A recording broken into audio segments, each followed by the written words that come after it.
नमस्कार, बहुत स्वागत आप सभी का। जी मध्य प्रदेश छत्तीसगढ़ देख रहे हैं आप और आपके साथ मैं हूं कीर्ति दीक्षित और आपको रायगढ़ लिए चलते हैं जहां पर राहुल गांधी संबोधित कर रहे हैं। यहाँ पे ओबीसी लोग युवा चौंक गए होंगे।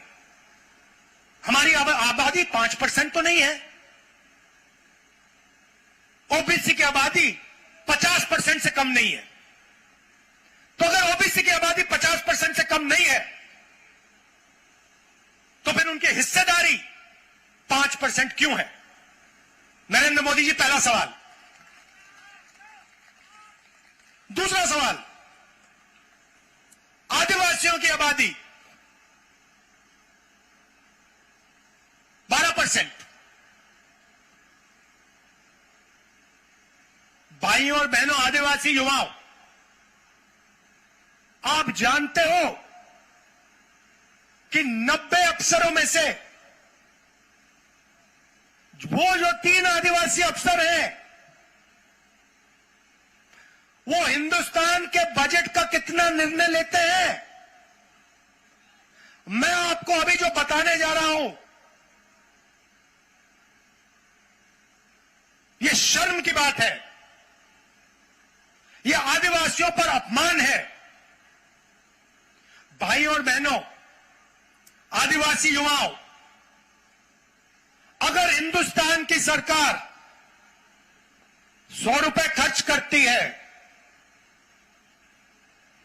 तो उसमें से आदिवासी अफसर 10 पैसे का निर्णय लेते हैं। भाइयों और बहनों,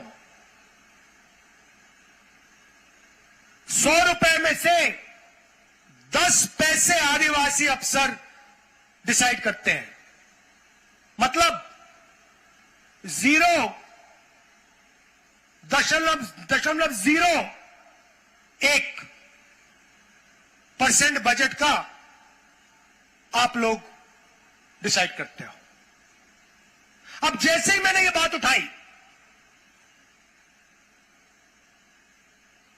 आदिवासियों को वनवासी कहने वाले लोग एकदम कहते हैं इस देश में कोई जात नहीं, इस देश में सिर्फ गरीब है। भाइयों और बहनों, वनवासी का मतलब जानते हो आप? कोई बता सकता है मुझे यहां पे वनवासी का क्या मतलब होता है? कोई बता सकता है? अच्छा, आदिवासी का क्या मतलब होता है?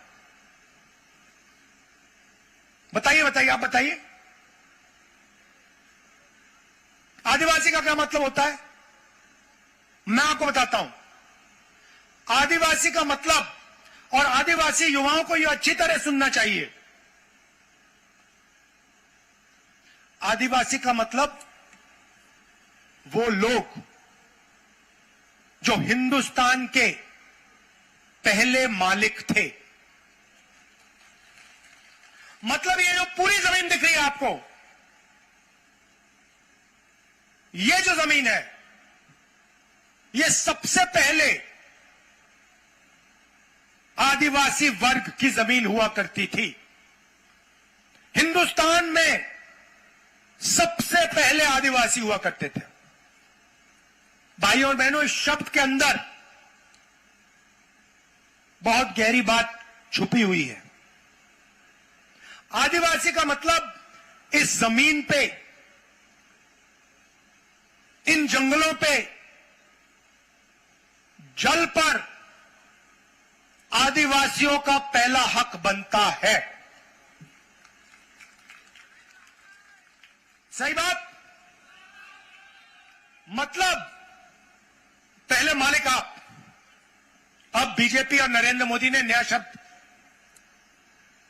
पता नहीं कहां से ढूंढ के लाए हैं, वनवासी। वनवासी का मतलब वो लोग जो जंगल में रहते हैं।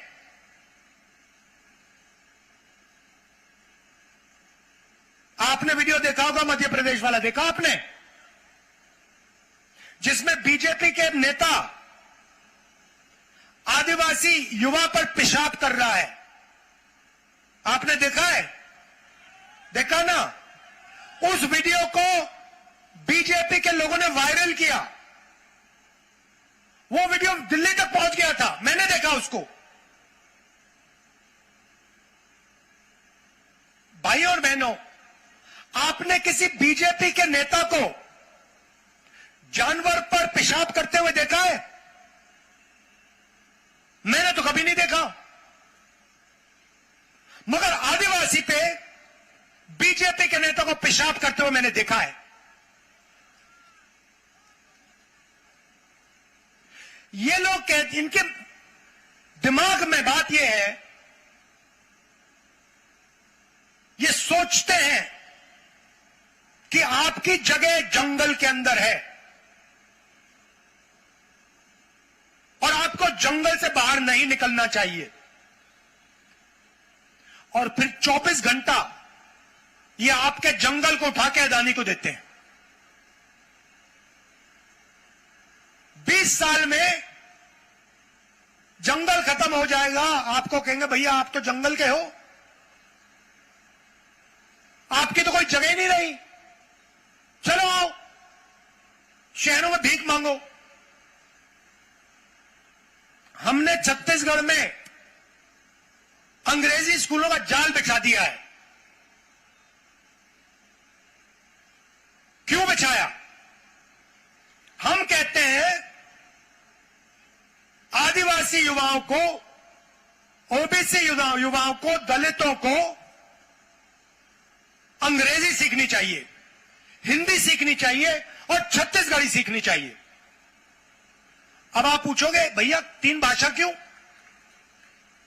एक भाषा से हमारा काम हो जाएगा? नहीं भाइयों और बहनों, पहली भाषा छत्तीसगढ़ी। छत्तीसगढ़ में आपको व्यापार करना हो, छत्तीसगढ़ में आपको किसी से बात करनी हो, छत्तीसगढ़ी काम आएगी। आप यूपी गए, दिल्ली गए, बिहार गए, वहां पे हिंदी चलेगी, सही बात है।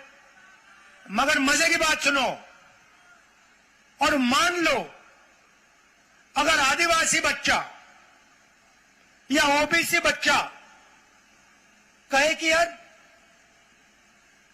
मैं तो अमेरिका जाना चाहता हूं, मैं तो अमेरिका की किसी बड़ी कंपनी में काम करना चाहता हूं, या मैं कंपनी खोलकर अमेरिका में अपना माल बेचना चाहता हूं, तो कौन सी भाषा चलेगी भाइयों बहनों? हिंदी चलेगी, छत्तीसगढ़ी चलेगी, अंग्रेजी चलेगी। तो हम कहते हैं हिंदी सीखनी है, सीखो, छत्तीसगढ़ी सीखो, अंग्रेजी सीखो। वो कहते हैं जंगल में रहते हो, अंग्रेजी की क्या जरूरत? ये फर्क है। हम चाहते हैं कि आपके बच्चे कोई भी सपना देखें, उसको वो पूरा कर पाए। हम चाहते हैं कि आदिवासी बच्चा एक दिन हवाई जहाज को देखे और कहे कि भाई मैं पायलट बनना चाहता हूं, मैं हवाई जहाज उड़ाना चाहता हूं, और उसको वो मौका मिले। बच्चा एक दिन कहे मैं बिजनेस चालू करना चाहता हूं, व्यापार करना चाहता हूं, कंपनी खोलना चाहता हूं, सपना पूरा हो। आदिवासी बच्चा कहे, पिछड़ा बच्चा कहे मैं इंजीनियर बनना चाहता हूं, दलित बच्चा कहे मैं डॉक्टर बनना चाहता हूं, सारे के सारे सपना पूरा कर पाए। बीजेपी चाहती है, अच्छा मजे की बात सुनो,